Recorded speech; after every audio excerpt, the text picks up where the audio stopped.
សួស្តីអ្នកនរវីដេអូនេះខ្ញុំចង់បង្ហាញដល់អ្នកនរអំពីរបៀបការដាក់រូប laptop រូបរបស់យើងនេះ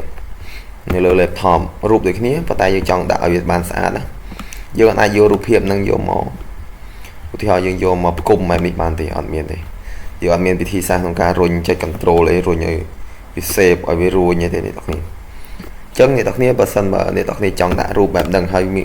មានភាពងាយស្រួលមែនតើដែលយើងមិនចាំបាច់ចូលទៅប្រើនៅក្នុង Adobe Photoshop ទេយើងប្រើនៅក្នុង Microsoft Word របស់យើងអូ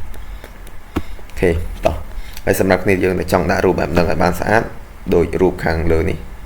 ដែលខ្ញុំដាក់ជាមួយចំហៀងហ្នឹងហើយអ្នកទាំងគ្នាចង់ដាក់រូបស្អាតបែបហ្នឹងអ្នកទាំងគ្នាអាចធ្វើជាមួយខ្ញុំអូខេឥឡូវយើងអូខេឥឡូវយើងលុបអារូបមិញចោលហើយ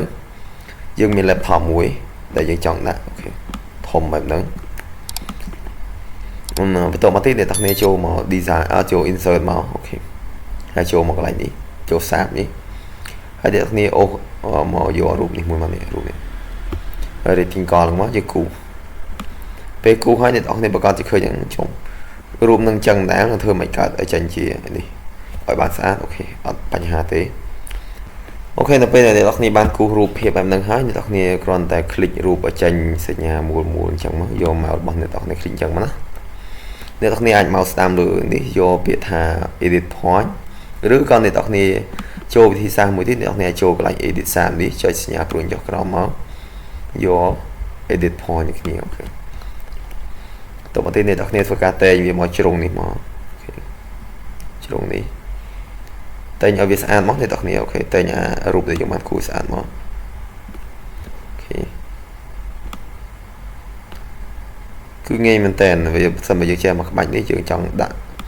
រូបលើធ្វើ thumbnail អីចឹងអ្នកទាំងគ្នាគឺបានស្អាតមែនតើអូ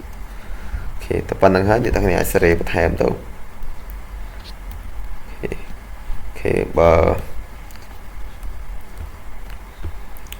សិនមកអ្នកទាំងគ្នាគិតថាវាបានស្អាតហើយអូខេយើងចង់ដាក់រូបដែលខ្ញុំបង្ហាញមិញចូលអូខេអញ្ចឹងអ្នកទាំងគ្នាคลิกឲ្យរូបចេញសញ្ញាអញ្ចឹងមកហើយយកសាបកន្លែងនេះអូខេសាបយើង format ចូលលើ format ហ្នឹងហើយអ្នកទាំងគ្នាយកសាបមកហើយយក picture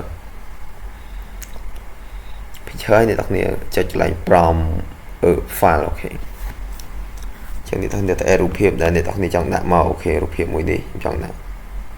គ្រាន់តែអ្នកទាំងគ្នាចុច insert មកគឺរូបភាពនឹងរត់ចូលបានស្អាតតែម្ដងអូខេឃើញអត់ភាសាកន្លែងនេះមានកែមខ្ញុំគូសមិញទៅតែងទៅបានអត់បានស្អាតណាអញ្ចឹងយើងអាចគូសឲ្យបានស្អាតទៅនៅពេលដែលអ្នកគ្នា add រូបមកគឺបានស្អាតតែម្ដងអូខេអរគុណអ្នកទាំងគ្នាវីដេអូខ្លីរបស់ខ្ញុំមានតែប៉ុណ្្នឹងទេហើយ